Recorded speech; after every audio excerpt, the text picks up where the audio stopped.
Dia ditinggalkan sendirian di pelaminan.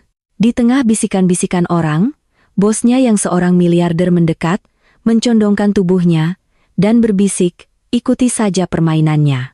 Berpura-puralah aku adalah pengantin prianya. Dia sudah menunggu seperti orang bodoh selama 2 jam. Musik? Aku yakin pengecut itu sudah kabur. Sofia meremas jari-jarinya ke pintu ballroom yang setengah terbuka, menahan keinginan untuk lari. Suara parau Om Joni memecah tawa tertahan dari kelompok yang berkumpul di dekat bar. 200 orang berkumpul di Hotel The Dharma Wangsa, dan dia bisa mendengar setiap bisikan seolah-olah mereka berteriak langsung ke telinganya. Kasihan sekali. Bisa dibayangkan betapa malunya dia? Suara wanita yang tidak Sofia kenali menjawab. Semua uang yang dihabiskan Pak Wisnu untuk perjamuan, bunga-bunga, orkestra, dan pengantin pria, bahkan tidak punya nyali untuk muncul. Tawa tertahan. Satu lagi, lalu satu lagi. Seluruh aula tampak bergetar dengan rasa ingin tahu yang tak tertahankan. Sofia menutup matanya, mencoba bernapas, tetapi korset gaun pengantinnya mencekiknya. Setiap napas terasa sakit. Setiap detik yang berlalu semakin menenggelamkannya ke dalam jurang yang tidak dia tahu bagaimana cara keluar. Aku melihatnya pagi ini, kata seseorang. Seseorang yang lain menimpali dengan nada gosip yang renyah yang disukai banyak orang. Dia ada di bandara, Terminal 3 penerbangan internasional Bandara Soekarno-Hatta. Tidak, pria itu sudah meninggalkan negara. Kamu bercanda? Dia pergi ke Bali bersama teman-temannya. Ini buktinya. Lihat ponselku. Bisikan itu berubah menjadi gelombang, membawa serta cekikikan gugup, desahan terkejut yang dibuat-buat, dan komentar yang semakin kejam. Sofia merasakan kakinya gemetar di bawah beban berpuluh-puluh meter kain brokat Prancis. Buket mawar putih terlepas dari tangannya dan jatuh ke lantai dengan suara tumpul. Nia, sahabatnya, dengan cepat membungkuk untuk mengambilnya. Sof, jangan dengarkan mereka. Mereka hanya sekelompok brengsek. Nia bergumam, meremas lengannya dengan putus asa. Kita batalkan semuanya sekarang juga. Kita akan bilang ada keadaan darurat. Keadaan darurat? Suara Sofia keluar serak, tidak dapat dikenali. Keadaan darurat macam apa yang menjelaskan pengantin pria menghilang 2 jam sebelum pernikahan? Mereka semua tahu apa yang terjadi, Nia. Semuanya, dan itu benar. Ponsel-ponsel sudah penuh dengan tangkapan layar, video, pesan pribadi. Pernikahan gagal 2026 mungkin sudah menjadi topik hangat di Twitter. Besok, setiap kenalan, teman kuliah, kontak Facebook yang terlupakan akan mendengar versi yang terdistorsi tentang bagaimana Sofia Wulandari ditinggalkan di pernikahannya sendiri. Hei, kalian, sungguh. Suara nyaring bibir Rina memotong udara seperti pisau tumpul. Gadis itu masih di dalam bersembunyi seperti tikus. Seseorang harus memberitahunya bahwa semua ini batal. Biarkan Pak Wisnu mendapatkan uangnya kembali dan biarkan semua orang pulang. Rina, jangan terlalu tidak berperasaan. Suara lain menjawab, meskipun tanpa banyak keyakinan. Sofia pasti hancur. Ya, tapi apa yang kamu ingin kami lakukan? Duduk di sini sepanjang sore menunggu keajaiban? Pengantin pria sudah kabur. Sirkusnya sudah selesai. Sirkus? Kata itu bergema di kepala Sofia dengan kekuatan pukulan palu. Itulah yang mereka semua pikirkan, bahwa ini adalah tontonan, anekdot menarik untuk dibagikan di pertemuan keluarga berikutnya. Ingat ketika Sofia ditinggalkan menunggu di pelaminan seperti orang bodoh, tawa. Lebih banyak tawa. Dan dia akan selamanya dicap sebagai wanita yang tidak cukup baik bagi tunangannya untuk menepati janjinya. Sofia, ayahmu kesini. Nia memperingatkan, matanya terbelalak. Dan dia tampak seperti akan meledak. Pak Wisnu Wulandari menerobos ballroom seperti banteng terluka, mendorong kursi ke samping dan mendorong orang-orang tanpa peduli sedikit pun. Wajahnya merah, urat-urat di lehernya menonjol, tinjunya terkepal begitu erat hingga buku-buku jarinya memutih. Sofia tahu ekspresi itu. Itu adalah ekspresi yang sama yang dia miliki ketika adik laki-lakinya merusak mobil keluarga. Ekspresi yang sama ketika dia menemukan mitra bisnisnya mencuri darinya. Wajah seorang pria yang harga dirinya baru saja diinjak-injak di depan seluruh dunia. Di mana dia, Dia meraung, mendekatinya. Di mana bajingan itu? Aku akan membunuhnya. Aku akan mencabik-cabiknya. Ayah, tolong, bisik Sofia, tetapi suaranya hilang dalam kegaduhan. 500 miliar rupiah. Ayahnya berteriak, mengeluarkan ponselnya dan melambaikannya ke arah para tamu. Aku menghabiskan 500 miliar rupiah untuk pernikahan ini, dan pengecut sialan itu pergi ke Bali untuk mabuk-mabukan bersama teman-temannya. Dia mengunggahnya di Instagram. Dia membual tentang liburannya sementara putriku menunggunya di sini. Seluruh ballroom meledak. Bukan lagi bisikan. Itu adalah teriakan, seruan, ponsel yang diangkat untuk merekam, memotret, mendokumentasikan setiap detik penghinaan terburuk yang Sofia alami dalam 28 tahun hidupnya. Ibunya muncul, berlari dari sisi lain ruangan, maskara mengalir hitam di pipinya. Bayiku sayang. Bu Indah Wulandari terisak, memeluknya begitu erat hingga hampir menjatuhkannya. Bagaimana dia bisa melakukan ini padamu? Bagaimana? Lepaskan aku. Sofia bergumam, mencoba melepaskan diri. Tapi tangan ibunya mencengkeramnya seperti catok. Ibu, tolong lepaskan aku akan menuntutnya. Ayahnya meraung marah, memutar nomor. Aku akan memenjarakannya. Dia akan membayar setiap sen. Dia akan menyesali hari dia dilahirkan. Pak Wisnu, tenanglah. Salah satu pamannya mencoba mengintervensi, tetapi tidak berhasil. Tenanglah. Tenanglah. Dia mempermalukan saya, putri saya, seluruh keluarga saya, di depan mitra saya, klien saya, di depan permisi. Suara itu memotong kekacauan seperti pisau bedah, tajam dan tepat. Semua orang menoleh. Seorang pria jangkung, bertubuh atletis dengan setelan abu-abu yang rapi, berjalan menyusuri lorong tengah dengan langkah terukur. Kehadirannya memancarkan otoritas tanpa usaha, seolah-olah keberadaannya di sana menata ulang energi di ruangan itu. Para tamu secara naluriah menyingkir, menciptakan jalan yang jelas. Sofia mendongak, menyeka air mata dengan punggung tangannya, dan merasa dunia berhenti. Julian Prakasa, bosnya, arsitek paling terkenal di Jakarta, berjalan lurus ke arahnya di tengah bencana paling memalukan dalam hidupnya. Pak Prakasa, Sofia tergagap, gelombang penghinaan baru melandanya. Saya sangat menyesal. Anda seharusnya tidak melihat ini. Tapi Julian tidak berhenti. Dia mencapai pelaminan darurat, berbalik menghadap kerumunan, dan berbicara dengan suara berat yang Sofia telah dengar 1000 kali dalam rapat bisnis, tetapi tidak pernah dengan nada khusus ini. Tegas, protektif, mematikan.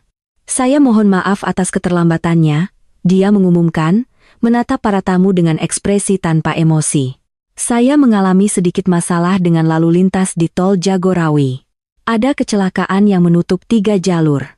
Tapi saya sudah di sini sekarang. Keheningan yang menyusul sangat mutlak. Sofia berkedip, bingung. Keterlambatan? Apa yang dia bicarakan? Julian kembali menatapnya, menutup jarak dalam 2 langkah panjang. Dia mencondongkan tubuhnya cukup dekat sehingga hanya dia yang bisa mendengar kata-kata selanjutnya, berbisik dengan intensitas yang membuat Sofia merinding. Ikuti saja permainannya. Berpura-puralah aku adalah pengantin prianya. Sofia membuka mulutnya, tetapi tidak ada suara yang keluar. Julian menggenggam tangan kirinya dengan erat, menyelipkan jari-jarinya ke sela-sela jari Sofia dengan mudah. Mata gelapnya menatapnya dengan konsentrasi yang sama yang dia gunakan saat meninjau rencana arsitektur, menganalisis setiap detail, menghitung setiap variabel. Percayalah padaku, tambahnya sangat pelan sehingga kata-kata itu hampir tidak menyentuh udara di antara mereka. Atau biarkan aku melakukan ini untukmu. Pilihan ada padamu. Dunia Sofia menyusut pada momen itu, pada mata yang menatapnya tanpa kasihan, tanpa ejekan, tanpa rasa ingin tahu yang aneh yang dia lihat pada semua orang lain. Hanya tekad dan sesuatu yang lain yang tidak bisa dia identifikasi. Julian, kamu tidak bisa, gumamnya, menyadari bahwa 200 pasang mata masih terpaku pada mereka. Ini gila. Kamu tidak bisa begitu saja. Aku bisa dan aku akan melakukannya. Jadi aku perlu kamu memutuskan sekarang. Apakah kamu ingin semua orang di sini pulang dengan cerita tentang bagaimana kamu ditinggalkan? Atau apakah kamu lebih suka memberi mereka sesuatu yang sama sekali berbeda untuk dipikirkan? Ayahnya melangkah maju, mengerutkan kening. Dan siapa kamu? Apa yang terjadi di sini? Julian melepaskan tangan Sofia cukup lama untuk mengulurkan tangannya ke arah Pak Wisnu Wulandari dengan isyarat ramah. Julian Prakasa, arsitek, bos Sofia di firma dan pria yang akan menikahi putri Anda hari ini. Hembusan napas kolektif memekakkan telinga. Ibu Indah Wulandari terhuyung, memegang lengan adiknya untuk menopang diri. Pak Wisnu Wulandari menatap Julian seolah-olah dia baru saja mengumumkan bahwa dia adalah alien. Bisikan-bisikan meledak ke segala arah, bercampur menjadi pusaran kebingungan, kejutan, dan ketidakpercayaan yang tidak dapat dipahami. Ada apa ini? Ayahnya memulai. Tapi Julian sudah kembali menatap Sofia, mengabaikan kekacauan yang baru saja dia lepaskan. Dia mengulurkan tangannya yang terbuka, sabar, menunggu. Sebuah undangan, sebuah pelarian, sebuah keputusan yang akan mengubah segalanya. Itu keputusanmu, Sofia, dia mengulang. Tapi putuskan sekarang. Dia menatap tangan yang terulur itu, lalu ayahnya, wajahnya penuh amarah dan kebingungan, ibunya, menangis tak terkendali, para tamu dengan ponsel terangkat tinggi, merekam, menunggu babak selanjutnya dari skandal itu.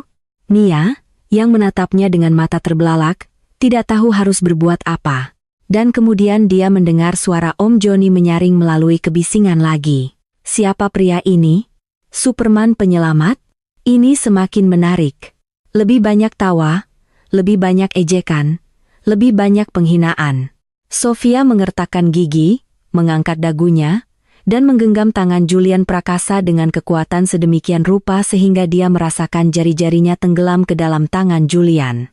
Ayo lakukan, katanya, dan suaranya terdengar lebih tegas daripada 3 jam terakhir.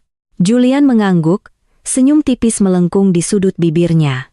Kemudian dia menoleh ke penghulu, yang masih berdiri di samping pelaminan dengan ekspresi sangat bingung. Pak, bolehkah kita melanjutkan upacaranya? Saya mohon maaf atas keterlambatan. Tapi seperti yang saya katakan, ada komplikasi dengan lalu lintas. Penghulu berkedip beberapa kali, melihat dari Julian ke Sofia ke Pak Wisnu Wulandari, dan kembali ke Julian. Saya perlu memverifikasi dokumen-dokumen, akta kelahiran, kartu identitas resmi pengantin pria, para saksi. Saya punya semuanya di sini. Julian mengeluarkan dompet kulit dari dalam jaketnya dan mengeluarkan dokumen-dokumen yang terlipat rapi. KTP saya, akta kelahiran saya. Saksi bisa menggunakan yang sudah ditunjuk. Ada masalah dengan itu? Penghulu mengambil dokumen-dokumen dengan tangan gemetar, meninjaunya dengan ketelitian profesional. Sofia mengambil momen itu untuk mendekat ke Julian dan mendesis di antara giginya. Kamu membawa akta kelahiranmu ke pernikahan? Siapa yang melakukan itu? Seseorang yang siap untuk segala kemungkinan, jawabnya tanpa melihatnya, mempertahankan topeng ketenangan mutlak. Ini gila. Kita tidak bisa benar-benar menikah. Kamu bos saya. Saya bahkan ini tidak masuk akal. Itu sangat masuk akal, Julian membalas, akhirnya berbalik menghadapnya. Atau apakah kamu lebih suka ayahmu berakhir di penjara karena mencoba membunuh Rio ketika dia menemukannya? Karena percayalah, dia akan mencarinya. Dan mengetahui sifat Pak Wisnu, itu tidak akan berakhir baik. Sofia melirik ayahnya, yang masih mengepalkan tinjunya, wajahnya berkerut, menggumamkan ancaman sambil memutar nomor di ponselnya. Julian benar. Ayahnya mampu menangkap penerbangan pertama ke Bali, menemukan Rio, dan melakukan sesuatu yang bodoh yang akan dia sesali seumur hidupnya. Dokumen-dokumennya sudah beres, penghulu mengumumkan, meskipun nadanya masih ragu-ragu.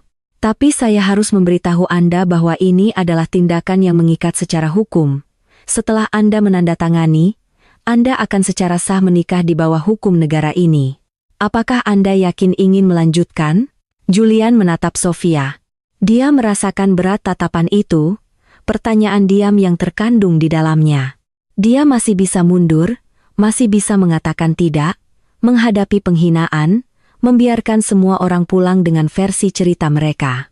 Atau dia bisa melakukan ini, kegilaan mutlak ini yang tidak masuk akal, tetapi entah bagaimana masuk akal. Kami yakin, jawab Sofia sebelum otaknya bisa meyakinkannya sebaliknya. Penghulu mengangguk perlahan. Baiklah, mari kita lanjutkan. Dia menoleh ke para tamu, berdeham, dan berbicara dengan suara profesional. Bapak dan Ibu sekalian, kita sekarang akan memulai upacara sipil antara Nona Sofia Wulandari dan Bapak Julian Prakasa. Saya mohon keheningan dan hormat Anda selama prosesi ini. Bisikan-bisikan tidak berhenti sepenuhnya, tetapi mereda ke tingkat yang lebih terkendali. Ponsel masih terangkat. Wajah-wajah masih menunjukkan ketidakpercayaan, tetapi setidaknya mereka tidak berteriak lagi. Julian membimbing Sofia ke pelaminan dengan langkah terukur, tangannya kokoh di punggung bawahnya, isyarat protektif yang membuat Sofia merinding. Kamu baik-baik saja? Dia bertanya dengan suara rendah saat mereka memposisikan diri di depan penghulu. Tidak, jawab Sofia dengan jujur. Semua ini tidak baik. Aku tahu. Tapi kita akan membuatnya terlihat baik-baik saja. Penghulu mulai membacakan protokol standar, membaca pasal-pasal dari kode negara dengan suara monoton. Sofia nyaris tidak memproses kata-kata itu.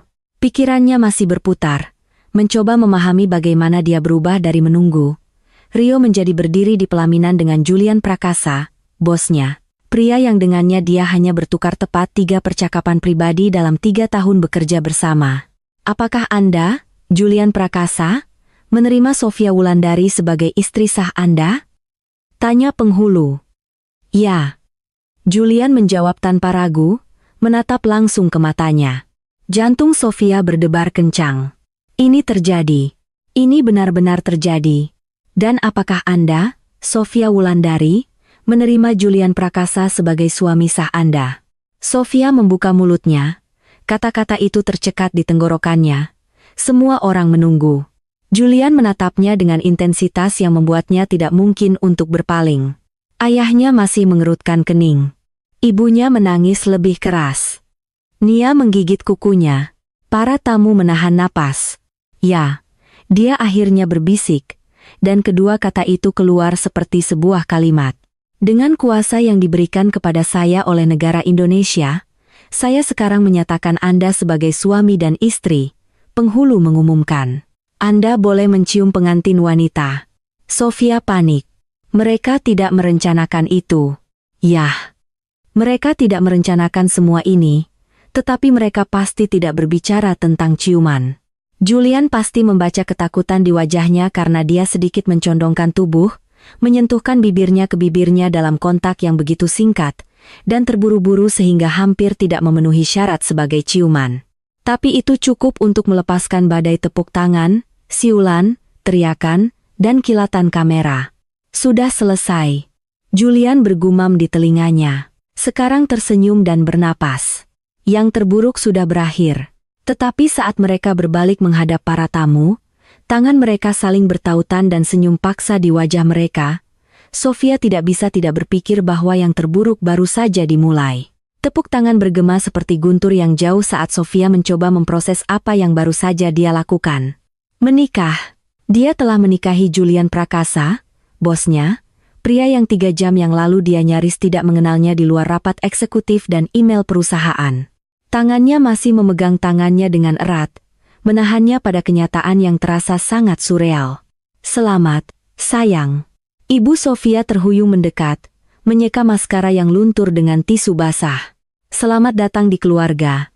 Kami tidak tahu kalau Sofia dan kamu. Suaranya tercekat sebelum dia bisa menyelesaikan kalimatnya.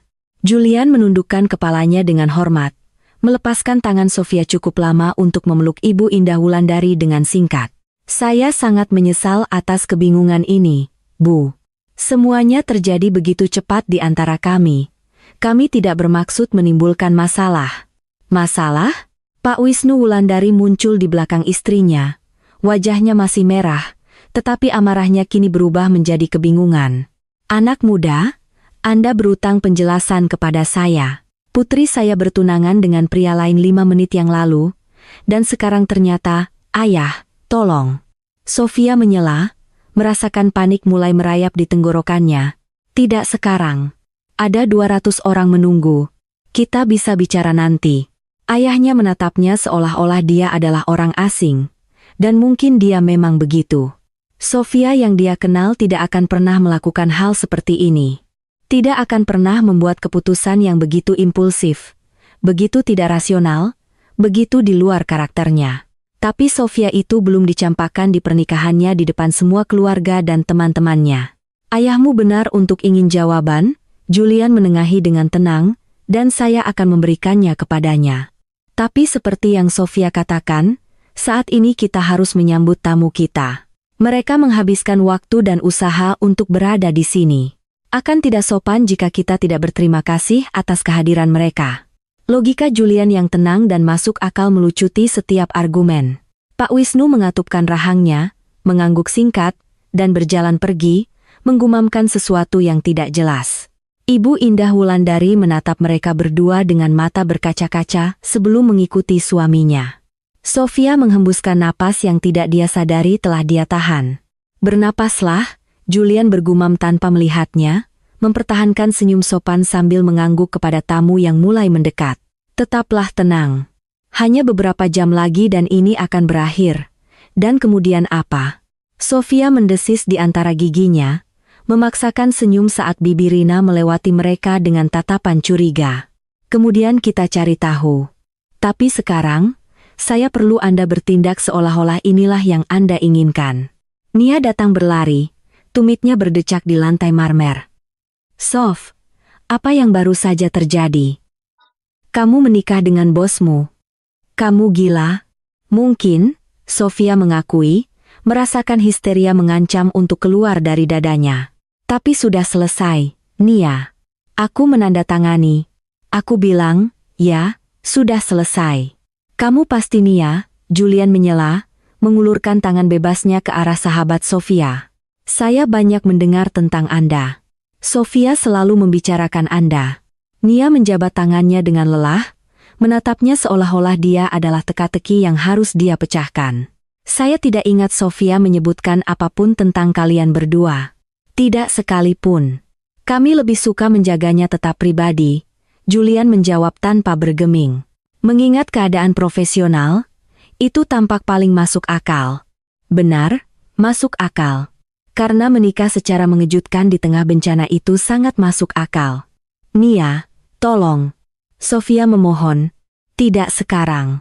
Sahabatnya menatapnya dengan campuran kekhawatiran dan frustrasi sebelum menghela napas. Baiklah, tapi kamu dan aku akan bicara panjang lebar setelah ini, mengerti? Sofia bersyukur setidaknya Nia tidak membuat keributan tambahan. Koordinator acara mendekat dengan papan klipnya, tampak jauh lebih lega daripada 20 menit yang lalu. Bapak dan Ibu Prakasa, apakah kita akan melanjutkan dengan resepsi? Perjamuan sudah siap. Orkestra sedang menunggu instruksi, dan para tamu mulai bertanya tentang toast. Julian melihat jam tangannya, sebuah Patek Philippe yang mungkin lebih mahal dari mobil Sofia. Silakan. Semuanya sudah direncanakan. Sempurna. Kalau begitu, jika Anda bersedia menemani saya ke ballroom utama. 30 menit berikutnya adalah kabur dari wajah-wajah tersenyum, ucapan selamat paksa, dan tatapan penasaran. Sofia menjabat tangan lebih banyak dari yang bisa dia hitung, menerima pelukan dari kerabat yang nyaris tidak dia kenal, dan tersenyum sampai pipinya sakit. Julian bergerak di sampingnya dengan mudah, menjawab pertanyaan dengan elakan elegan, mengalihkan percakapan yang tidak nyaman ke topik yang lebih aman. Suamimu tampan, sepupu jauhnya berbisik di telinganya, dan kamu bisa tahu dia punya uang. Lihat saja jasnya, sepatu itu. Jam tangan itu pasti semahal rumah saya. Ya, Sofia menjawab secara otomatis, tidak tahu harus berkata apa lagi. Jadi, bagaimana kalian bertemu? Karena baru kemarin kamu bilang kamu akan menikah dengan Rio, dan sekarang ini rumit, Sofia memotong. Maaf, sepertinya ibu saya memanggil saya. Dia melarikan diri sebelum sepupunya bisa bertanya lebih banyak, mencari perlindungan sementara di samping salah satu pilar yang dihiasi karangan bunga putih, mencoba mengatur napasnya. Korset itu masih menjepit tulang rusuknya, kerudung terasa berat di kepalanya. Sepatu hak tingginya menyiksa kakinya. Dan yang terburuk adalah perasaan konstan berakting dalam sebuah drama di mana tidak ada yang memberinya naskah. Kamu baik-baik saja? Suara Julian mengejutkannya. Dia tidak mendengarnya mendekat, dia menawarinya segelas sampanye, yang dia terima dengan tangan gemetar. Tidak, dia mengakui, meneguk panjang yang membakar tenggorokannya. Saya tidak baik-baik saja. Semua ini tidak baik. Aku tahu. Tapi kamu mengatasinya lebih baik dari yang kamu kira. Lebih baik, Julian? Saya baru saja menikahi Anda. Saya bahkan tidak tahu warna favorit Anda. Saya tidak tahu apakah Anda punya saudara. Saya tidak tahu di mana Anda tinggal. Saya sama sekali tidak tahu apa-apa tentang Anda kecuali bahwa Anda adalah seorang jenius arsitek, dan Anda membenci kopi tanpa kafein. Senyum tipis melengkung di bibir Julian. Biru Navi.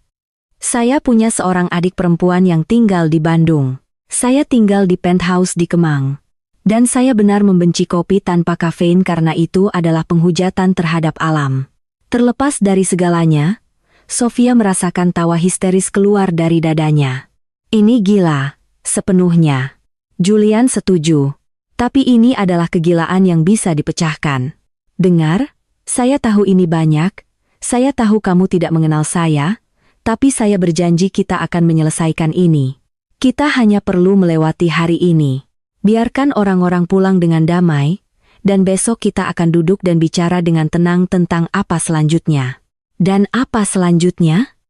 Sofia bertanya, menatapnya langsung. Perceraian cepat? Berpura-pura sebentar?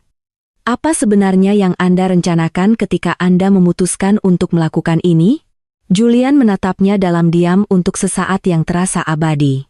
Ada sesuatu di matanya yang Sofia tidak bisa menguraikan, sesuatu yang lebih dalam dari sekadar kasih sayang atau rasa kewajiban. Apapun yang kamu butuhkan, jawabnya akhirnya. Saya melakukan ini untukmu, Sofia.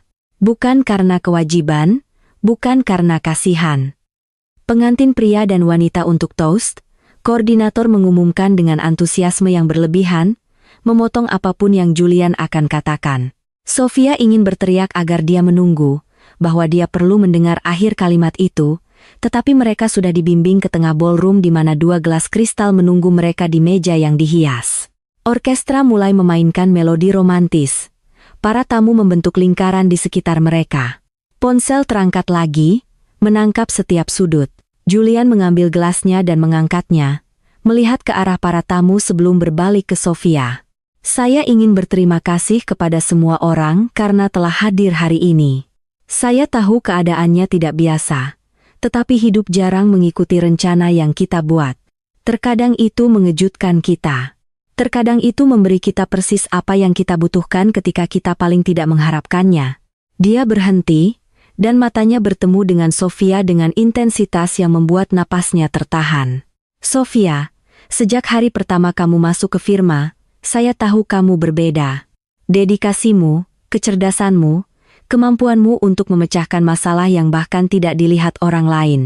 Tapi lebih dari itu, kebaikanmu, caramu memperlakukan setiap orang dengan hormat, tidak peduli posisinya, itu bukan sesuatu yang bisa diajarkan. Itu hanya dirimu. Sofia merasakan air mata menggenang di matanya. Ini bukan kata-kata kosong. Julian mengatakannya dengan keyakinan yang terasa benar. Saya tidak tahu apa yang akan terjadi di masa depan untuk kita, lanjutnya. Tidak ada yang tahu, tapi saya tahu saya ingin menghadapinya bersamamu. Jadi saya bersulang untuk kita. Untuk yang tidak terduga, untuk yang tidak sempurna, dan untuk memiliki keberanian untuk mengambil lompatan iman ketika tanah menghilang dari bawah kaki kita. Tepuk tangan meledak. Para tamu bersorak, seseorang berteriak, "Cium! Cium!" Dan segera seluruh ruangan meneriakkan hal yang sama. Julian mengangkat alisnya dalam pertanyaan diam. Sofia mengangguk sedikit, mempersiapkan diri untuk sentuhan bibir yang terburu-buru seperti di pelaminan. Tapi ketika bibir Julian bertemu bibirnya kali ini, itu tidak singkat dan tidak terburu-buru. Itu lambat, disengaja, menguras tenaga. Satu tangan meluncur ke pinggangnya, menariknya lebih dekat. Yang lain menangkup wajahnya dengan kelembutan yang kontras dengan intensitas ciuman itu. Sofia merasakan dunia larut di tepinya. Kebisingan berubah menjadi dengungan yang jauh, setiap ujung saraf di tubuhnya hidup untuk pertama kalinya dalam beberapa bulan. Ketika mereka akhirnya berpisah, keduanya kehabisan napas. Para tamu menjadi gila dengan siulan dan tepuk tangan, tetapi Sofia nyaris tidak mendengarnya. Dia hanya bisa menatap Julian, mata gelap itu yang sekarang bersinar dengan sesuatu yang jelas bukan akting. "Apa itu?" Dia berbisik, masih linglung. "Penampilan yang meyakinkan," Julian menjawab, tetapi suaranya terpengaruh. "Itu bukan akting." "Tidak," dia mengakui setelah beberapa saat. "Bukan." Sebelum Sofia bisa memproses pengakuan itu, orkestra mulai memainkan tarian pertama pasangan itu. Julian membimbingnya ke tengah lantai dansa, tangannya kokoh di punggung bawahnya. Para tamu menyingkir, membentuk lingkaran, menyaksikan mereka mulai bergerak mengikuti irama musik. "Apakah kamu tahu cara menari?" Sofia bertanya, menyadari setiap inci di mana tubuh mereka bersentuhan. "Saya memiliki kelas wajib di universitas," Julian menjawab. "Arsitektur dan dansa ballroom. Kombinasi yang aneh, saya tahu. Aneh, tapi berguna untuk saat-saat seperti ini. Saat-saat seperti tiba-tiba menikahi bos Anda. Ya, pasti sesuatu yang patut dimasukkan dalam kurikulum universitas." Sofia tertawa, tawa tulus yang bahkan mengejutkannya. Dia punya selera humor. "Saya tidak tahu itu. Ada banyak hal yang tidak kamu ketahui tentang saya," Julian bergumam, memutarnya dengan anggun. "Tapi kamu akan punya waktu untuk mencari tahu." "Berapa banyak waktu tepatnya?" "Karena ini tidak bisa berlangsung selamanya. Akhirnya, seseorang akan menyadari bahwa, dia menyela, menariknya sedikit lebih dekat. "Jangan pikirkan itu sekarang. Menari saja denganku. Hanya untuk lagu ini lupakan yang lainnya." Dan Sofia melakukannya. Dia membiarkan dirinya menutup mata, menyandarkan kepalanya ke bahu Julian, merasakan musik menyelimuti mereka. Dia membiarkan dirinya melupakan bahwa 4 jam yang lalu dia sedang menunggu pria lain. Melupakan bahwa ini adalah sandiwara yang lahir dari keputusasaan, melupakan bahwa pada suatu saat dia harus menghadapi konsekuensi dari keputusan impulsif ini. Untuk lagu itu, selama 3 menit 40 detik itu, dia membiarkan dirinya berpura-pura ini nyata. Malam telah tiba di Jakarta ketika tamu terakhir akhirnya pergi. Sofia melihat lampu mobil menghilang dari tempat parkir hotel melalui salah satu jendela ballroom, menyadari bahwa momen yang telah dia tunda selama 6 jam akhirnya tiba. Tidak ada lagi akting yang harus dipertahankan, tidak ada lagi senyum paksa atau percakapan dangkal. Hanya dia dan Julian dan kenyataan yang tidak mereka ketahui bagaimana cara menghadapinya. "Apakah kamu ingin aku menelepon keluargamu?" Suara Julian memecah keheningan dari suatu tempat di belakangnya. "Ayahmu pergi dengan sangat kesal. Mungkin kita harus membereskan semuanya dengan mereka malam ini." Sofia menggelengkan kepalanya tanpa berbalik. "Tidak. Tidak malam ini. Saya tidak punya energi untuk konfrontasi lagi hari ini." Langkah kaki Julian mendekat sampai dia bisa melihat bayangannya di kaca jendela, berdiri kurang dari 1 meter jauhnya. Dia telah melepas jaketnya dan melonggarkan dasinya. Lengan kemeja putihnya digulung, memperlihatkan lengan bawah yang kecoklatan dan ternyata berotot untuk seseorang yang menghabiskan sebagian besar waktunya di belakang meja. Sofia mengalihkan pandangannya dari gambar itu, merasakan panas yang tidak nyaman merambat di lehernya. "Saya sudah memesan kamar pengantin," kata Julian, koordinator acara bersikeras. "Rupanya, itu termasuk dalam paket yang dibayar ayahmu." "Kamar pengantin? Tentu saja. Karena itulah yang dibutuhkan bencana ini. Berbagi kamar romantis dengan pria yang secara teknis adalah suaminya, tetapi masih praktis orang asing. Saya bisa mendapatkan kamar lain jika Anda lebih suka." Julian menambahkan dengan cepat seolah dia telah membaca ketidaknyamanannya. "Sebenarnya, itu mungkin yang terbaik. Saya tidak ingin Anda merasa tertekan." "Tidak," Sofia menyela, mengejutkan dirinya sendiri. "Kita sudah membuat cukup keributan untuk 1 hari. Jika ada staf yang melihat kita tidur terpisah di malam pernikahan kita, itu akan menjadi gosip di seluruh hotel besok pagi." Julian mengangguk perlahan. "Jadi, kita berbagi suite." Saya bisa tidur di sofa.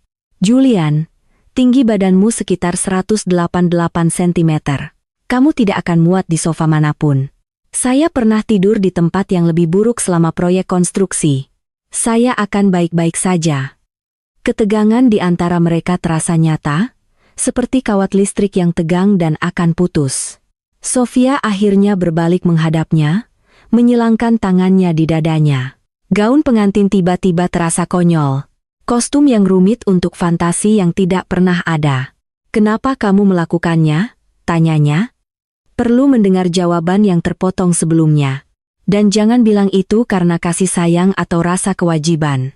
Tidak ada yang menikah dengan seseorang karena alasan itu. Julian menatapnya lama, mata gelapnya memindai wajahnya seolah mencari kata-kata yang tepat dalam bahasa yang tidak sepenuhnya dia kuasai. Dia akhirnya menghela napas, menyisir rambutnya yang tertata rapi, mengacaukannya untuk pertama kalinya sepanjang hari. Karena saya tidak bisa hanya berdiri di sana dan melihat mereka menghancurkanmu, akunya. Saya mendengar apa yang mereka katakan, komentar, tawa, rasa ingin tahu yang aneh, dan saya melihat wajahmu ketika kamu keluar dari ruangan itu. Saya melihatmu berusaha menahan diri sementara duniamu runtuh. Dan saya tidak tahan. Tapi itu tidak menjelaskan mengapa kamu memutuskan untuk menikahiku. Kamu bisa saja melakukan 1000 hal yang berbeda. Kamu bisa saja mengeluarkanku dari sana, membatalkan semuanya, membantuku melarikan diri. Saya tidak harus menikahimu. Julian menyelesaikan kalimatnya. Kamu benar, saya tidak harus melakukannya.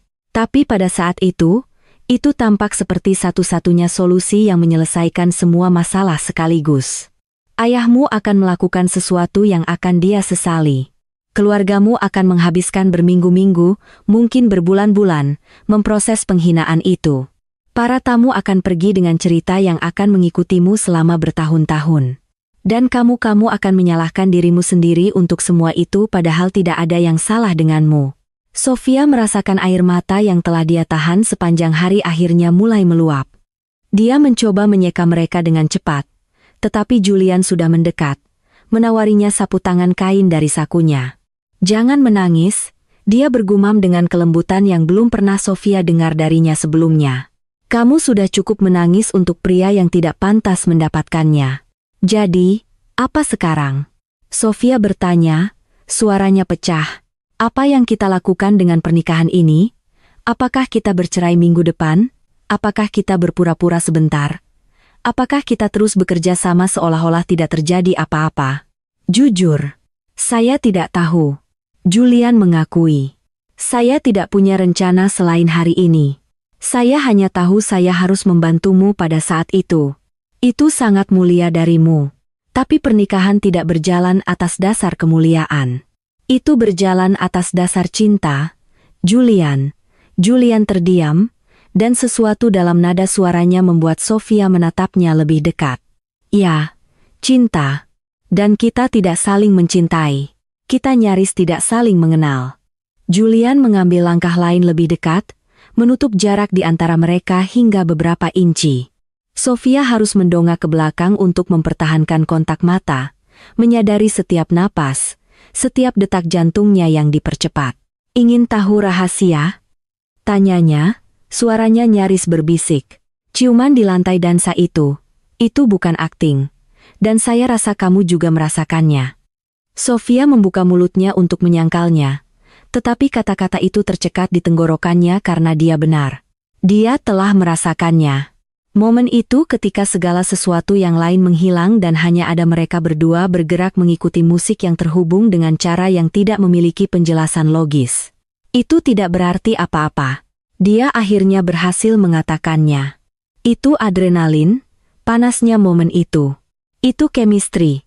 Julian menyarankan dan senyum tipis yang melengkung di bibirnya membuat perut Sofia jungkir balik. Karena itulah yang terjadi, Sofia. Chemistry. Dan kamu tidak bisa memalsukannya. Kamu tidak bisa membuatnya. Itu ada atau tidak ada. Apakah kamu gila? Dia bergumam, mengambil langkah mundur. Ini gila.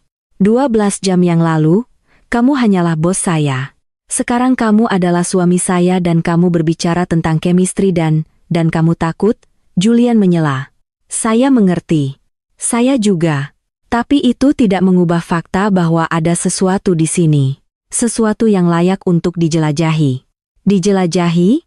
Sofia tertawa histeris. Julian, kita bukan remaja yang bereksperimen dengan cinta pertama. Kita dua orang dewasa yang membuat keputusan impulsif dan sekarang harus menghadapi konsekuensinya. Kamu benar. Dia mengakui. Kita dewasa, jadi mari kita bertindak seperti itu. Mari kita bicara jujur tentang apa yang kita inginkan. Dan apa yang kamu inginkan? Pertanyaan itu menggantung di antara mereka seperti bom yang belum meledak. Julian menatapnya dengan intensitas yang membuatnya tidak mungkin untuk berpaling, mata itu yang tampaknya melihat melewati pertahanan yang Sofia telah bangun dengan hati-hati sepanjang hari. Saya ingin memberimu waktu, jawabnya akhirnya. Waktu untuk memproses apa yang terjadi dengan Rio. Waktu untuk mengenalku di luar hubungan bos karyawan. Waktu untuk memutuskan apa yang ingin kamu lakukan dengan pernikahan ini tanpa tekanan atau ekspektasi. Dan sementara itu, kita hidup. Kita melanjutkan hidup kita. Saya tidak akan menuntut apapun darimu. Saya tidak akan memaksakan ini menjadi sesuatu yang tidak kamu siap. Tapi saya juga tidak akan berpura-pura saya tidak merasakan apa yang saya rasakan. Sofia merasakan jantungnya berdetak kencang. Dan apa yang kamu rasakan? Julian mengambil langkah lain ke arahnya, begitu dekat sekarang sehingga Sofia bisa merasakan panas memancar dari tubuhnya. Dia bisa mencium aroma samar parfumnya bercampur dengan sesuatu yang lebih pribadi, lebih maskulin. Saya merasa bahwa ciuman itu adalah hal paling nyata yang terjadi pada saya selama bertahun-tahun. Dia bergumam. Saya merasa bahwa ketika saya melihatmu setiap pagi di kantor, hari saya langsung menjadi lebih baik. Saya merasa bahwa mengenal tawa aslimu, yang kamu keluarkan ketika kamu berpikir tidak ada yang mendengarkan, adalah sesuatu yang ingin saya alami setiap hari. Dan saya merasa bahwa apa yang saya lakukan hari ini bukan hanya untuk menyelamatkanmu dari penghinaan. Itu juga karena gagasan bahwa pria lain menyakitimu tidak tertahankan bagi saya. Keheningan yang menyusul memekakkan telinga. Sofia bisa mendengar napasnya sendiri yang terengah-engah. Dia bisa merasakan bagaimana setiap kata Julian menancap jauh di dadanya, di tempat yang telah dia kunci selama beberapa bulan terakhir bersama Rio. Saya tidak bisa memproses ini sekarang, bisiknya akhirnya. Terlalu banyak, semuanya terlalu banyak. Saya tahu. Julian mundur, memberinya ruang. Itu sebabnya saya mengusulkan agar malam ini kita istirahat saja. Besok, dengan kepala yang lebih jernih, kita bisa mulai mencari tahu semua ini. Sofia mengangguk, bersyukur atas gencatan senjata sementara itu. Julian berjalan ke pintu di mana koordinator acara telah meninggalkan koper mereka sebelum pergi. Dia mengambil koper Sofia dan meletakkannya di dekat kamar mandi. Mandi, ganti baju, santai. Saya akan menunggu di luar sini. Julian. Sofia menghentikannya ketika tangannya berada di gagang pintu. Terima kasih untuk semuanya, untuk hari ini, untuk menyelamatkan saya. Dia berbalik dan senyum yang dia berikan padanya tulus, hangat, sangat berbeda dari ekspresi profesional yang Sofia lihat selama 3 tahun di kantor. Saya tidak menyelamatkanmu, Sofia. Saya hanya mengingatkanmu bahwa kamu cukup kuat untuk menyelamatkan dirimu sendiri. Ketika pintu tertutup di belakangnya, Sofia roboh di tepi tempat tidur ukuran raja, yang ditutupi kelopak mawar. Dia mengambil salah satu kelopak, merasakan teksturnya yang lembut dan rapuh. Seluruh suite dihias untuk malam romantis yang seharusnya dia bagi dengan Rio. Lilin beraroma, sampanye, kokelat berbentuk hati di atas bantal. Tapi Rio ada di Bali, mungkin mabuk di bar, merayakan pelariannya yang berhasil. Dan dia di sini, menikah dengan pria yang baru saja mengaku memiliki perasaan padanya, pria yang mengenalnya lebih baik dari yang dia kira, pria yang mempertaruhkan segalanya untuk melindunginya dari penghinaan terbesar dalam hidupnya. Sofia melihat bayangannya di cermin meja rias, riasannya luntur, rambutnya berantakan, gaunnya kusut. Dia terlihat persis seperti yang dia rasakan, hancur dan dipasang kembali pada saat yang sama, seperti sesuatu yang telah pecah dan direkatkan kembali dengan bahan yang berbeda, lebih kuat, lebih tangguh. Dia perlahan membuka resleting gaun pengantinnya, membiarkannya jatuh ke lantai menjadi tumpukan renda dan satin. Dia menatapnya lama sebelum menendangnya ke sudut. Besok, dia harus berurusan dengan penjelasan, konsekuensi, dengan semua keputusan yang dia buat hari ini. Besok dia harus menghadapi keluarganya, berbicara dengan Julian tentang langkah selanjutnya, menguraikan apa arti semua ini. Tapi malam ini, dia hanya ingin menutup mata dan berpura-pura, setidaknya untuk beberapa jam, bahwa dunia masuk akal. Air panas dari pancuran memukul punggung Sofia dengan tekanan yang hampir menyakitkan, tapi itulah yang dia butuhkan. Dia membiarkan uap memenuhi kamar mandi marmer saat dia mencoba memproses 12 jam terakhir dalam hidupnya. 12 jam. Itulah yang dibutuhkan dunianya untuk benar-benar terbalik. Dia menutup mata, menyandarkan tangannya ke ubin dingin, dan membiarkan peristiwa hari itu membanjiri pikirannya tanpa filter. Rio meninggalkannya. Bisikan kejam para tamu, Julian muncul seperti penampakan yang mustahil, ciuman di pelaminan, toast, tarian, dan kemudian percakapan di suite. Kata-kata itu yang telah menyulut sesuatu di dadanya yang tidak dia tahu bagaimana namanya. Saya merasa bahwa ciuman itu adalah hal paling nyata yang terjadi pada saya selama bertahun-tahun. Kata-kata Julian bergema di kepalanya. Bagaimana mungkin pria yang nyaris tidak dia kenal bisa mengatakan persis apa yang dia butuhkan untuk didengar? Dan mengapa tubuhnya bereaksi seperti ini setiap kali dia mendekat? Dia adalah bosnya, demi Tuhan. Bosnya yang tampan, cerdas, sukses yang tampaknya telah mengamatinya selama 3 tahun tanpa pernah dia sadari. Sofia mematikan pancuran dan keluar, membungkus dirinya dengan handuk putih berbulu. Dia memeriksa kopernya, secara mental berterima kasih kepada Nia karena telah mengemas sesuatu selain set lingerie konyol yang dia beli untuk bulan madunya. Dia menemukan sepasang piyama katun yang nyaman, tidak ada yang menggoda, sempurna untuk situasi canggung yang dia alami. Ketika dia keluar dari kamar mandi, dia menemukan Julian berdiri di dekat jendela, melihat ke arah lampu kota. Dia telah berganti menjadi kaos abu-abu dan celana training. Tanpa jas formal, dia terlihat lebih mudah didekati, kurang seperti arsitek miliarder, dan lebih seperti pria normal yang berurusan dengan situasi luar biasa. Merasa lebih baik? Tanyanya tanpa berbalik, seolah dia merasakan kehadirannya. Lebih baik, setidaknya, Sofia menjawab, menyisir rambutnya yang lembab. Saya tidak yakin. Lebih baik adalah kata yang tepat.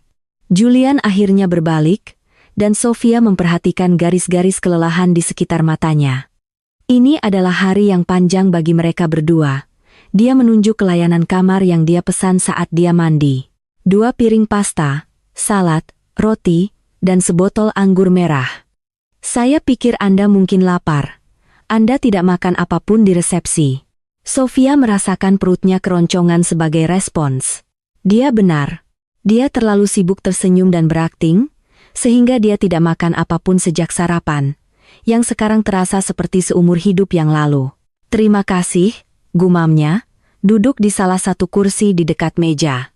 Anda tidak harus melakukan ini, tentu saja saya harus. Julian duduk di seberangnya, menuangkan anggur ke 2 gelas. Kamu perlu makan, dan saya juga perlu memproses semua ini dengan sesuatu di perut saya. Mereka makan dalam diam selama beberapa menit pertama. Keheningan yang secara mengejutkan tidak canggung. Itu hampir bersahabat, seolah-olah setelah selamat dari pertempuran hari itu bersama, mereka telah mendapatkan hak untuk sekadar ada di ruang satu sama lain tanpa perlu mengisi setiap detik dengan kata-kata. Apa yang akan kamu katakan pada keluargamu besok? Julian akhirnya bertanya, meletakkan garpunya. Ayahmu praktis menuntut penjelasan. Sofia menghela napas, meneguk anggurnya. Yang sebenarnya, kurasa, atau setidaknya versinya, bahwa Rio meninggalkanku, bahwa kamu membantuku, bahwa segalanya menjadi rumit dan pekerjaan. Pertanyaan ini telah menggerogotinya sejak dia menandatangani surat nikah. Saya tidak tahu. Bagaimana kita akan menangani ini? Kita tidak bisa terus bekerja sama seolah tidak terjadi apa-apa. Seluruh perusahaan akan tahu, mereka mungkin sudah tahu. Julian menunjukkan, media sosial bergerak cepat. Besok pagi, Semua orang di kantor akan melihat setidaknya 3 versi berbeda tentang apa yang terjadi hari ini. Sofia merasa mual. Dia tidak memikirkan itu, rekan-rekannya, klien, vendor. Mereka semua akan tahu dia telah menikahi bosnya pada hari yang sama tunangannya meninggalkannya. Spekulasi akan kejam. Hei! Suara Julian menariknya keluar dari spiral paniknya. Lihat aku. Dia menurut, menatap mata gelap itu yang menatapnya dengan kekhawatiran yang tulus. Kita akan menangani ini bersama, lanjutnya. Jika ada yang ingin mengatakan sesuatu, mereka bisa mengaksakannya di hadapanku.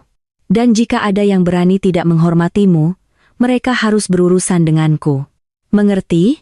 Kegigihan protektif dalam suaranya menggerakkan sesuatu di dada Sofia. Rio tidak pernah membelanya seperti itu. Dia tidak pernah berjuang untuknya. Dia selalu menjadi orang yang meredakan keadaan, meminta maaf atas hal-hal yang bukan kesalahannya, membuat segalanya berjalan. Kenapa kamu melakukan ini? Dia bertanya pelan. Mengapa kamu begitu peduli? Julian meletakkan gelasnya dan mencondongkan tubuh ke depan, memperpendek jarak di antara mereka. Karena selama 3 tahun, saya telah melihatmu memberikan semua yang terbaik di firma itu. Melihatmu datang lebih awal, pulang terlambat, memecahkan masalah yang bukan tanggung jawabmu. Melihatmu tersenyum bahkan ketika saya tahu kamu lelah atau frustrasi. Dan saya juga melihatmu dengan Rio. Sofia berkedip, terkejut. Apa? Beberapa kali dia datang ke kantor untuk menjemputmu. Saya melihat bagaimana dia berbicara kepadamu seperti kamu adalah asisten pribadinya daripada pasangannya, seperti pencapaianmu kurang penting dari miliknya. Dan saya melihat bagaimana kamu membuat dirimu kecil setiap kali dia ada, seolah-olah kamu perlu mengambil lebih sedikit ruang agar dia bisa bersinar lebih terang. Kata-kata itu menghantam Sofia seperti pukulan karena semuanya benar. Setiap kata itu benar. Dan fakta bahwa Julian telah menyadarinya ketika dia sendiri baru mulai mengakuinya sangat menghancurkan. Saya mencintainya, bisiknya, meskipun kata-kata itu terdengar hampa bahkan baginya. Apakah kamu mencintainya atau kamu mencintai gagasan tentang apa yang seharusnya kamu? Julian bertanya dengan lembut. Karena dari luar, Sofia, itu tidak terlihat seperti cinta. Itu terlihat seperti kebiasaan. Itu terlihat seperti ketakutan akan kesendirian. Itu terlihat seperti kamu puas dengan yang kurang dari yang pantas kamu dapatkan karena itu lebih mudah daripada mengakui kamu bersama pria yang salah. Sofia merasakan air mata mengancam untuk tumpah lagi, tetapi kali ini itu bukan air mata penghinaan atau kesedihan. Itu adalah air mata pengakuan. Akhirnya mendengar dengan lantang apa yang telah diteriakkan alam bawah sadarnya selama berbulan-bulan. Dia membuatku merasa kecil. Dia mengakui, kata-kata itu keluar dengan bisikan pecah. Semakin kecil dan kecil. Dan saya membiarkannya karena saya takut jika saya menuntut lebih, saya akan berakhir tanpa apa-apa. Julian bangkit dari kursinya dan berlutut di depannya, menggenggam tangannya. Gerakan itu begitu tak terduga, begitu lembut sehingga Sofia tidak bisa tidak menatap mata yang melihatnya seolah-olah dia adalah sesuatu yang berharga. Sesuatu yang layak dilindungi. Dengarkan saya baik-baik, Sofia Wulandari, katanya dengan intensitas yang membuat napasnya tertahan. Kamu tidak kecil. Kamu brilian, berbakat, dan mampu melakukan hal-hal yang bahkan tidak bisa dibayangkan kebanyakan orang. Dan pria manapun yang tidak melihat itu, yang tidak merayakan itu setiap hari, tidak pantas mendapatkan 1 detik pun waktumu. Julian. Dan saya tahu ini rumit.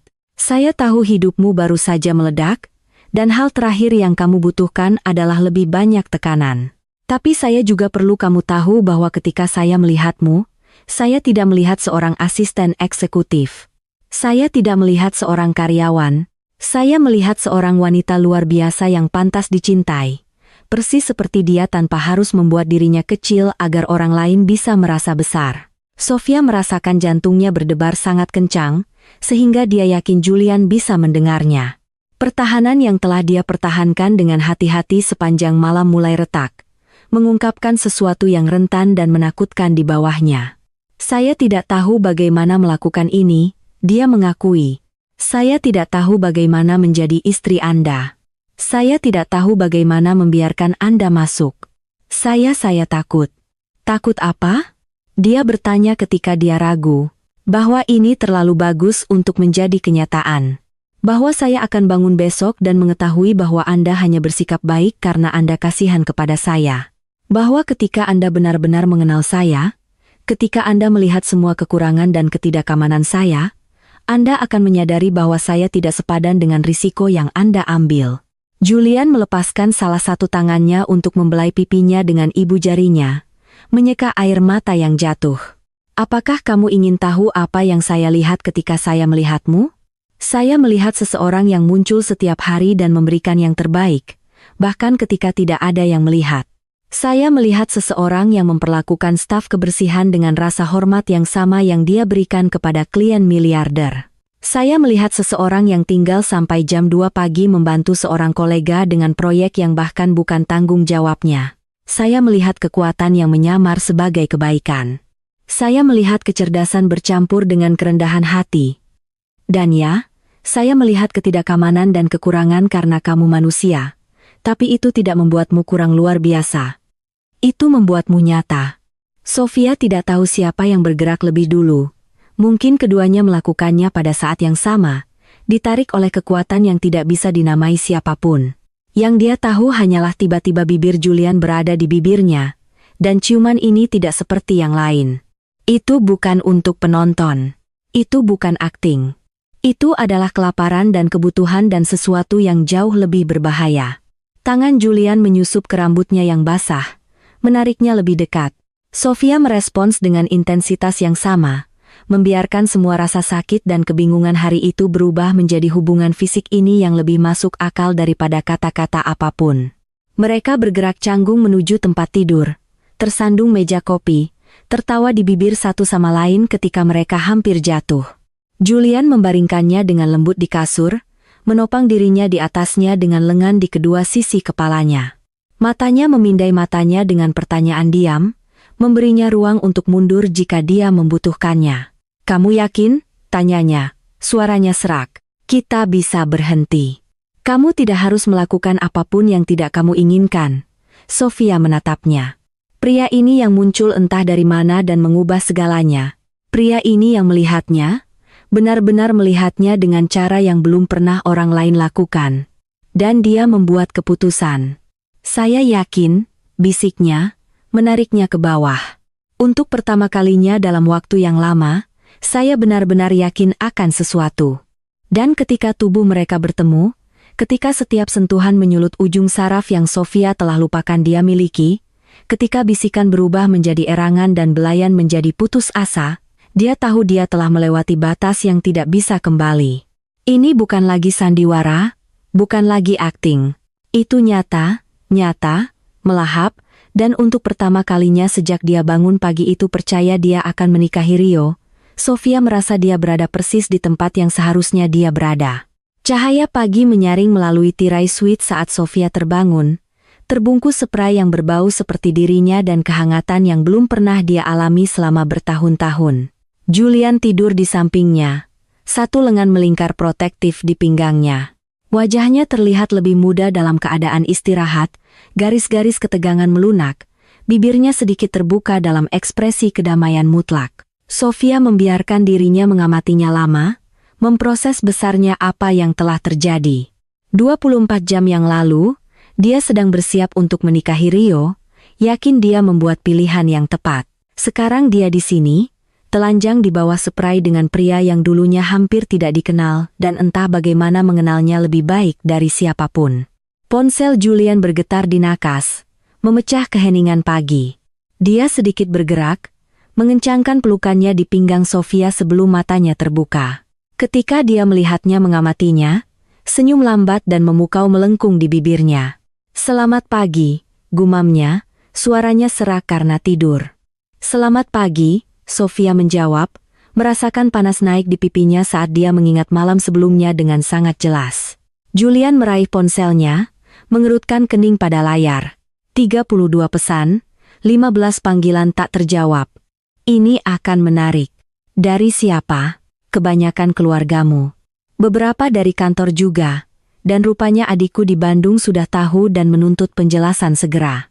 Sofia mengerang, membenamkan wajahnya di bantal. Saya tidak ingin berurusan dengan ini dulu. Bisakah kita tetap di sini selamanya dan berpura-pura dunia luar tidak ada? Julian tertawa, suara berat yang bergemuruh di dada Sofia. Saya ingin sekali, tapi akhirnya kita harus menghadapi kenyataan. Atau setidaknya membalas beberapa pesan sebelum ayahmu datang untuk mendobrak pintu. Seolah dipanggil, ponsel Sofia mulai berdering. Nama ibunya berkedip di layar. Sofia menatap Julian dengan panik yang jelas. "Jawablah," desaknya. "Semakin lama kita menunggu, semakin buruk jadinya." Sofia menarik napas dalam-dalam dan menjawab, "Ibu?" "Sofia Wulandari, di mana kamu? Kamu baik-baik saja?" "Ayahmu dan saya begadang semalaman mencoba memahami apa yang sebenarnya terjadi kemarin." "Bagaimana kamu bisa menikah dengan bosmu?" "Ibu, tenanglah. Saya baik-baik saja. Saya di suite hotel bersama Julian." Keheningan di ujung telepon memekakan telinga. Kemudian dengan nada yang terkontrol hati-hati, ibunya bertanya, "Bersama Julian di suite bersama? Kita, suami istri, Ibu. Secara teknis, disinilah seharusnya kita berada." "Jangan beri saya teknis, Nona muda. Kemarin kamu akan menikah dengan Rio. Hari ini kamu bangun dengan pria yang sama sekali berbeda. Bagaimana kamu berharap kami memproses ini?"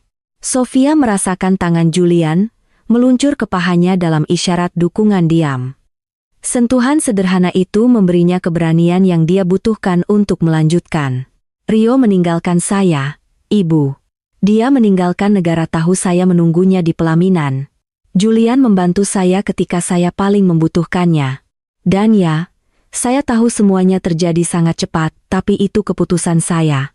Tidak ada yang memaksa saya. Dan sekarang apa? Apakah kamu akan melanjutkan sandiwara ini?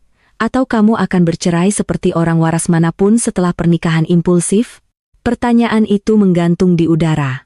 Sofia menatap Julian, mencari petunjuk pikirannya, tetapi mata gelapnya hanya memantulkan pertanyaan yang sama kembali padanya. "Apa sekarang?" "Saya tidak tahu, Ibu." Sofia mengakui dengan jujur. "Kami masih mencari tahu apa ini, tapi saya berjanji ini bukan sandiwara. Dan saya tidak membuat keputusan ini dengan enteng." Ibunya menghela napas panjang. "Ayahmu ingin bicara denganmu dan Julian hari ini? Dia bilang jika pria ini akan menjadi suamimu, dia berhak mengenalnya di luar keadaan darurat hari pernikahan." "Oke, saya akan memberitahu Julian." "Kita mau bertemu di mana?" "Di rumah. Jam 12 siang. Dan Sofia." Suaranya sedikit melunak. "Saya hanya ingin tahu kamu baik-baik saja. Bahwa inilah yang benar-benar kamu inginkan." Sofia menatap Julian lagi, pria ini yang telah menyapu masuk ke dalam hidupnya seperti badai dan mengubah segalanya. Pria ini yang telah melihatnya hancur dan alih-alih pergi, memilih untuk menopangnya. Pria ini yang telah membuatnya merasa lebih dalam satu malam daripada Rio dalam 2 tahun. "Saya baik-baik saja, Ibu," jawabnya dengan keyakinan yang bahkan mengejutkan dirinya sendiri. Lebih baik dari sebelumnya dalam waktu yang sangat lama. Ketika dia menutup telepon, Julian sudah duduk di tempat tidur, menggulir pesannya sendiri dengan ekspresi konsentrasi. Sofia mengambil momen itu untuk mengamatinya tanpa malu-malu.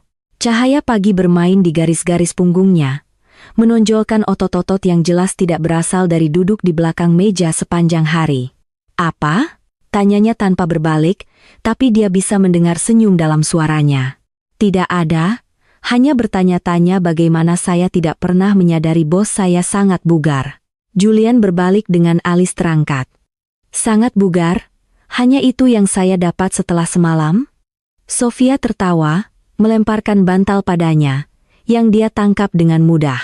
"Kamu luar biasa. Dan kamu cantik?" Dia menjawab dengan kesederhanaan yang membuat jantung Sofia berhenti berdetak.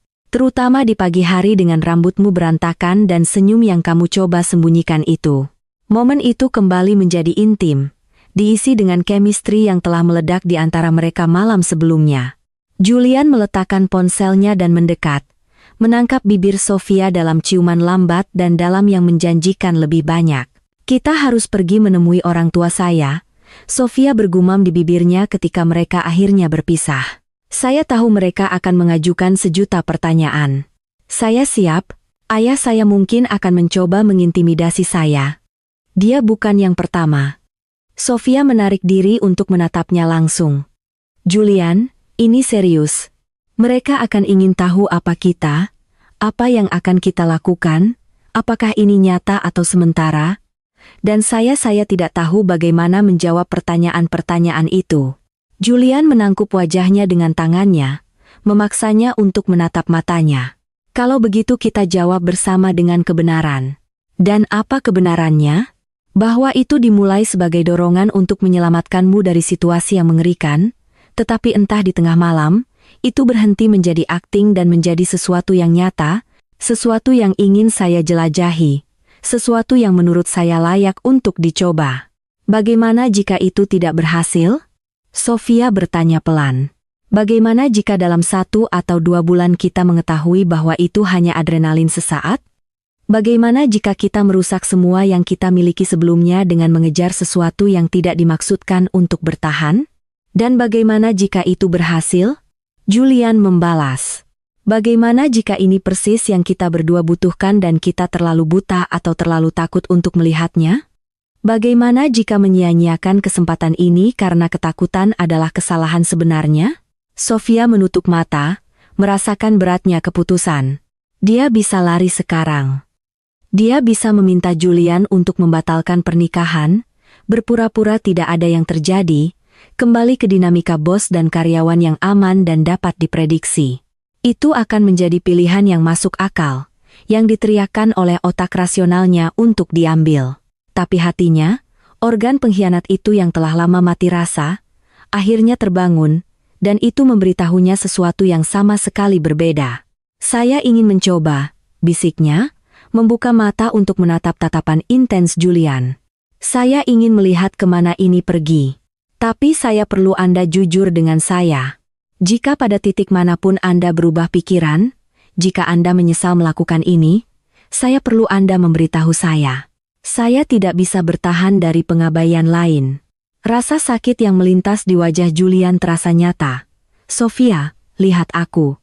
Sungguh, lihat aku. Saya bukan Rio. Saya tidak akan menghilang ketika keadaan menjadi sulit. Saya tidak akan membuatmu merasa kecil untuk membuat diri saya merasa besar. Dan saya pasti tidak akan meninggalkanmu karena saya takut dengan apa yang saya rasakan. Dan apa yang kamu rasakan? Julian tersenyum. Senyum lambat dan memukau itu yang melakukan hal-hal berbahaya pada detak jantung Sofia. Saya masih mencari tahu, tapi saya tahu bahwa ketika saya melihatmu, sesuatu di dada saya mengencang. Saya tahu tawamu adalah suara favorit saya.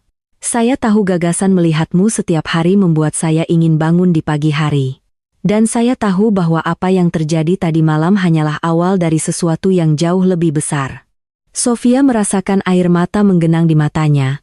Tapi kali ini itu adalah air mata kelegaan, harapan, akhirnya merasa dipilih tanpa syarat. Saya perlu mandi, dia mengumumkan, mencoba mencairkan suasana sebelum dia benar-benar hancur. Dan kopi. Banyak kopi. Ingin ditemani di kamar mandi itu? Julian bertanya dengan senyum nakal. Sama sekali tidak. Jika Anda masuk ke sana bersama saya, kita tidak akan pernah meninggalkan suite ini, dan orang tua saya akan benar-benar mengirim polisi untuk menemukan kita. Julian tertawa, menciumnya sekali lagi sebelum melepaskannya. Baiklah, saya akan memesan sarapan. Apa yang kamu suka? Kejutkan saya. Saat Sofia menghilang ke kamar mandi, Julian mengambil ponselnya dan memutuskan untuk berurusan dengan pesan dari adiknya, Melati. Setiap pesan lebih mendesak dari yang terakhir. Dia memilih panggilan video, bersiap untuk interogasi yang tak terhindarkan. Wajah Melati muncul di layar, ekspresinya campuran geli dan jengkel. Julian Prakasa, kamu menikah dan kamu bahkan tidak memberitahuku. Selamat pagi juga untukmu, Melati. Jangan selamat pagi kepadaku, jelaskan dirimu sekarang. Saya melihat foto-foto di Instagram. Siapa dia? Dan mengapa semua komentar mengatakan itu adalah pernikahan kejutan karena pengantin pria yang lain tidak muncul? Julian menghela napas, menyisir rambutnya. Ini rumit. Saya punya waktu, dan itu harus menjadi cerita yang bagus karena ibu panik. Dia sudah memesan tiket pesawat untuk besok. Tentu saja dia melakukannya, Julian bergumam. Dengar, versi singkatnya adalah Sofia bekerja untuk saya. Tunangannya meninggalkannya di pelaminan. Saya turun tangan, kami menikah. Dan ternyata ada sesuatu yang nyata di sini yang layak untuk dijelajahi. Melati menatapnya lama sebelum tertawa terbahak-bahak. Hanya kamu yang bisa melakukan hal seperti ini, adik kecil. Hanya kamu. Itu tidak direncanakan, jelas. Tapi katakan padaku, apakah benar-benar ada sesuatu di sana? Atau kamu hanya bermain sebagai pahlawan kesatria? Julian memikirkan malam sebelumnya, tentang setiap ciuman, setiap sentuhan, setiap kata yang dibisikkan dalam kegelapan.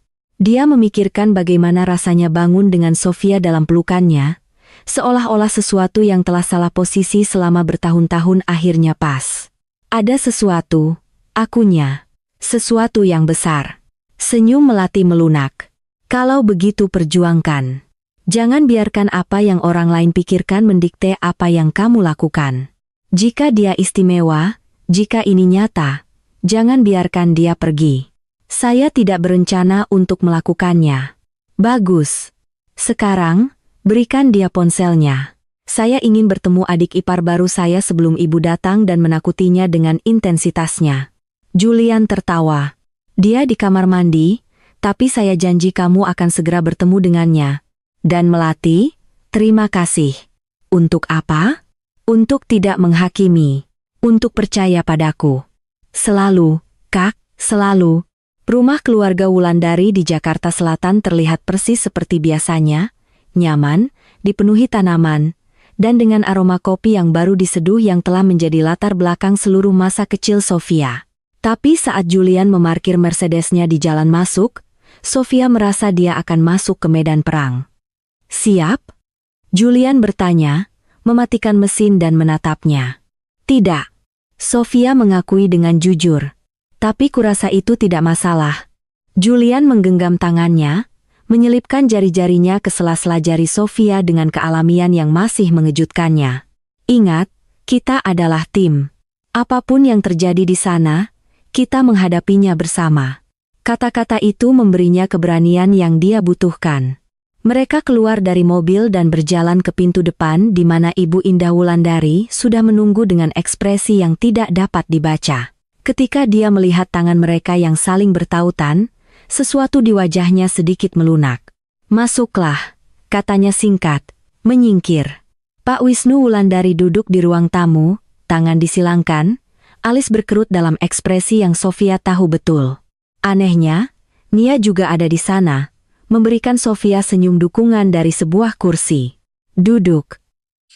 Ayahnya memerintah, menunjuk ke sofa di seberangnya. Julian menunggu Sofia duduk sebelum mengambil tempat duduk di sampingnya, menjaga tangannya tetap erat di tangan Sofia. Gerakan itu tidak luput dari perhatian Pak Wisnu, yang tatapannya tertuju pada tangan mereka yang saling bertautan dengan intensitas yang hampir fisik. Jadi, ayahnya memulai, apakah seseorang akan menjelaskan kepadaku apa yang sebenarnya terjadi kemarin? Karena dari sudut pandangku, putriku akan menikahi seorang pria. Pria itu menghilang dan tiba-tiba kamu, dia menunjuk ke Julian, muncul dan akhirnya menikahinya. Bisakah kamu memberitahuku bagaimana itu masuk akal sama sekali? Julian mencondongkan tubuh ke depan, tidak melepaskan tangan Sofia. Anda benar, Pak Wisnu. Dari luar, itu tidak masuk akal, terlihat impulsif, tidak rasional, bahkan tidak bertanggung jawab. Tapi jika Anda mengizinkan saya ingin menjelaskan mengapa saya membuat keputusan itu. Pak Wisnu melambaikan tangan dengan acuh tak acuh. Saya mendengarkan. Saya telah bekerja dengan Sofia selama 3 tahun, Julian memulai. Selama waktu itu, saya telah melihatnya menjadi salah satu profesional terbaik yang pernah saya kenal. Tapi lebih dari itu, saya telah melihat siapa dia sebagai pribadi. Dedikasinya, integritasnya, cara dia memperlakukan semua orang dengan hormat, tidak peduli posisinya. Saya juga melihatnya dengan Rio pada beberapa kesempatan dia datang ke kantor. Nama Rio membuat rahang Pak Wisnu mengatup dengan jelas. Dan setiap kali saya melihat mereka bersama, Julian melanjutkan, saya bertanya-tanya mengapa wanita luar biasa seperti itu puas dengan seseorang yang jelas-jelas tidak menghargainya, seseorang yang memperlakukannya seperti aksesori daripada pasangan, seseorang yang membuatnya merasa dia harus menjadi kurang agar dia bisa menjadi lebih. Sofia merasakan air mata menggenang di matanya mendengar kata-kata itu diucapkan di depan keluarganya. Kemarin, ketika saya melihat apa yang terjadi, ketika saya mendengar komentar para tamu, ketika saya melihat penghinaan di wajah Sofia, saya tahu saya punya dua pilihan. Julian menatap langsung ke Pak Wisnu. Saya bisa diam saja dan tidak melakukan apa-apa. Membiarkan situasi berkembang dan membiarkan putri Anda dihancurkan secara publik, atau saya bisa melakukan sesuatu tentang itu. Dan menikahinya adalah satu-satunya pilihan? Ibu Indah bertanya dari tempatnya di dekat jendela. Pada saat itu tampak seperti satu-satunya yang menyelesaikan semua masalah sekaligus, Julian mengakui. Tapi saya tidak hanya melakukannya untuknya. Saya juga melakukannya karena selama berbulan-bulan, mungkin bertahun-tahun, saya ingin memberitahunya bagaimana perasaan saya dan tidak pernah memiliki keberanian. Kemarin memberi saya kesempatan yang sempurna, meskipun tidak konvensional, untuk menunjukkan kepadanya. Keheningan yang menyusul begitu pekat, Sofia bisa mendengar jam dinding di dapur berdetak. Ayahnya menatapnya dengan ekspresi yang tidak bisa dia uraikan. Ibunya memegang tangannya di atas hatinya. Nia tersenyum terbuka. Ayah, Sofia akhirnya berbicara. Suaranya gemetar tapi tegas. Saya tahu ini banyak untuk diproses. Percayalah, saya juga berusaha memahaminya, tapi saya perlu ayah tahu sesuatu. Apa yang terjadi kemarin bukan sandiwara. Itu bukan amal. Itu adalah pertama kalinya dalam bertahun-tahun seseorang benar-benar melihat saya, melihat seluruh diri saya dengan kekurangan dan ketidakkamanan saya, dan memutuskan saya layak untuk dipertahankan. Pak Wisnu menutup matanya, menarik napas dalam-dalam. Ketika dia membukanya lagi, ada sesuatu yang berbeda dalam tatapannya, sesuatu yang lebih lembut. Rio meneleponku pagi ini, katanya, dan semua orang di ruangan itu tegang. Dari Bali, mabuk, menangis, mengatakan dia membuat kesalahan, bahwa dia takut, bahwa dia ingin kembali dan memperbaiki keadaan. Sofia merasakan Julian meremas tangannya secara naluriah. Tapi dia tetap menatap ayahnya. Dan apa yang ayah katakan padanya? Senyum lambat. Hampir buas melengkung di bibir Pak Wisnu. Saya katakan padanya sudah terlambat, bahwa putri saya sudah menikah dengan seorang pria yang punya nyali untuk muncul ketika dia kabur. Dan bahwa jika dia mendekatimu lagi, saya pribadi akan memastikan dia menyesalinya. Sofia tertawa bercampur isak tangis. Julian juga tersenyum, jelas lega. Tapi itu tidak berarti ini baik-baik saja. Ayahnya melanjutkan, berbalik ke Julian. Anda adalah bos putri saya. Ada dinamika kekuasaan di sana yang membuat saya khawatir.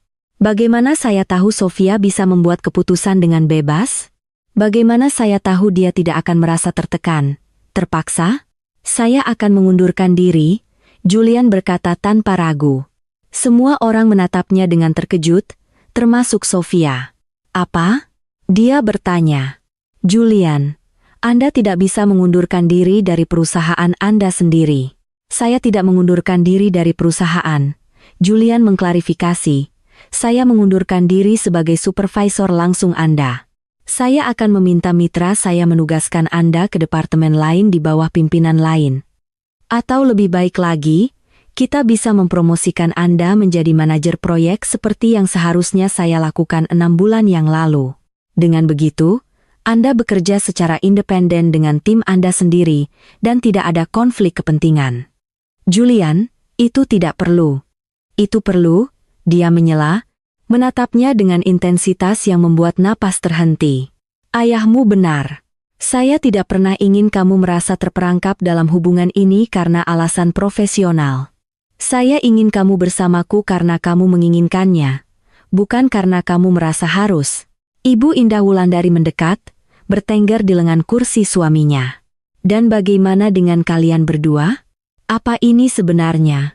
Hubungan sementara sampai skandal mereda? Pernikahan sungguhan? Sofia menatap Julian, mencari jawaban di mata gelap itu yang telah melihat bagian-bagian dirinya yang bahkan tidak dia sadari ada. Dia membalas tatapannya dengan senyum kecil, meremas tangannya. Ini nyata, kata mereka berdua pada saat yang sama, lalu tertawa karena waktu yang sempurna. Saya tidak tahu bagaimana semua ini akan berjalan, Sofia mengakui. Saya tidak tahu apakah dalam 6 bulan kita akan merasa yakin seperti sekarang, atau apakah kita akan mengetahui bahwa ini hanyalah momen kegilaan, tapi saya tahu saya ingin mencoba. Saya tahu bahwa ketika saya bersama Julian, saya merasa terlihat dan dihargai dan dirayakan, dan itu adalah sesuatu yang tidak ingin saya buang hanya karena waktunya aneh. Saya mencintai putri Anda, Pak Wisnu, Julian berkata tiba-tiba, dan dampak kata-kata itu memenuhi ruangan. Mungkin terlalu cepat untuk mengatakannya. Mungkin saya harus menunggu lebih lama. Tapi yang sebenarnya adalah, saya telah jatuh cinta padanya selama berbulan-bulan tanpa menyadarinya. Dengan tawanya ketika dia berpikir tidak ada yang mendengarkan, dengan bagaimana dia memperlakukan setiap orang dengan martabat, dengan cara dia memecahkan masalah yang tidak bisa dilihat orang lain. Dan kemarin, ketika saya melihatnya hancur, yang bisa saya pikirkan hanyalah bahwa saya akan melakukan apa saja untuk menghilangkan rasa sakit itu, termasuk menikahinya di depan 200 orang tanpa berpikir 2 kali. Sofia merasakan air mata mengalir bebas sekarang.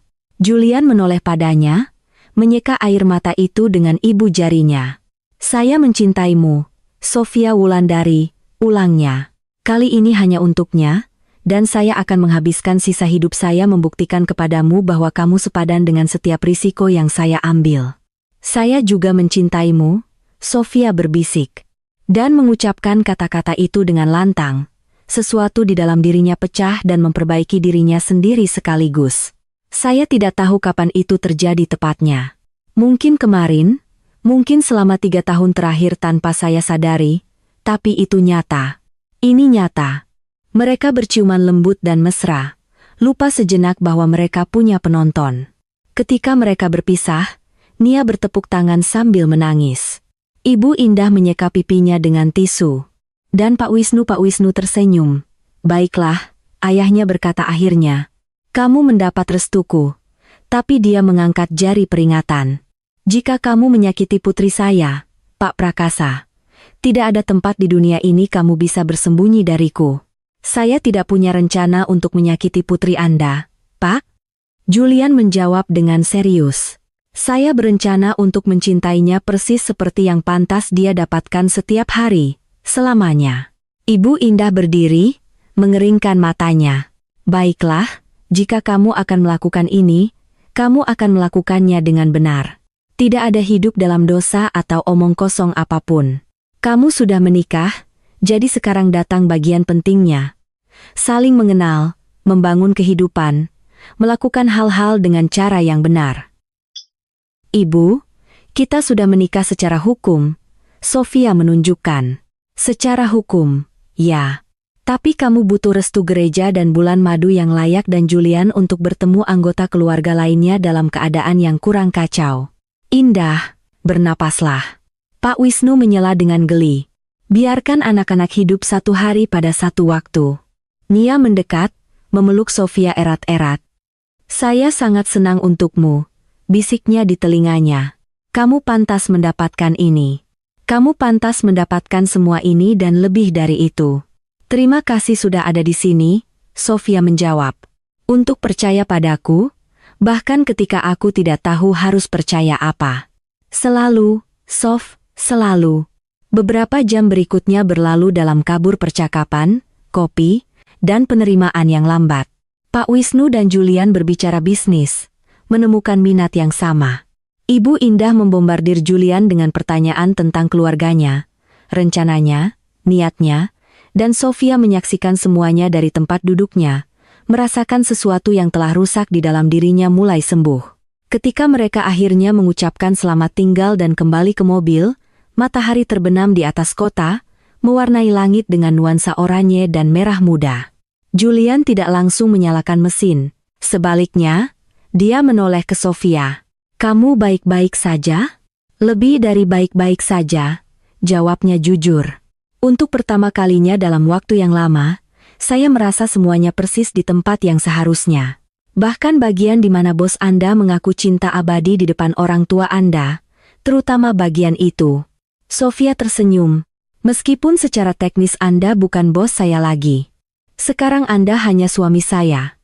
Hanya suami Anda? Julian mengulang, mencicipi kata-kata itu. Saya suka kedengarannya. Saya juga. Mereka berciuman saat matahari menghilang di balik cakrawala, menyegel janji-janji yang telah lahir dalam kekacauan, tetapi diperkuat dalam kebenaran. Mereka tidak tahu apa yang akan terjadi di masa depan. Mereka tidak tahu apakah jalan di depan akan mudah atau rumit. Tapi mereka tahu satu hal dengan kepastian mutlak. Apa yang mereka temukan satu sama lain sepadan dengan setiap risiko, setiap momen ketidakpastian, setiap tatapan penasaran yang akan mereka terima di bulan-bulan mendatang. Karena terkadang cerita terbaik dimulai di tempat-tempat yang paling tidak terduga. Terkadang cinta muncul ketika Anda paling tidak mengharapkannya, dengan cara yang paling tidak mungkin, pada saat yang paling kacau. Dan terkadang yang Anda butuhkan hanyalah keberanian untuk mengatakan ya, ketika seluruh akal sehat Anda berteriak untuk mengatakan tidak. Sofia Wulandari pergi ke pernikahannya mengharapkan untuk menikahi pria yang salah. Tapi dia akhirnya menikahi pria yang tepat, pria yang telah ada di sana selama ini, menunggu momen yang tepat untuk mengingatkannya bahwa dia pantas dicintai persis seperti dia. Dan saat mereka berkendara menuju masa depan bersama, tangan saling bertautan dan senyum di wajah mereka, mereka berdua tahu dengan kepastian mutlak bahwa cerita ini baru saja dimulai, dan itu akan menjadi epik.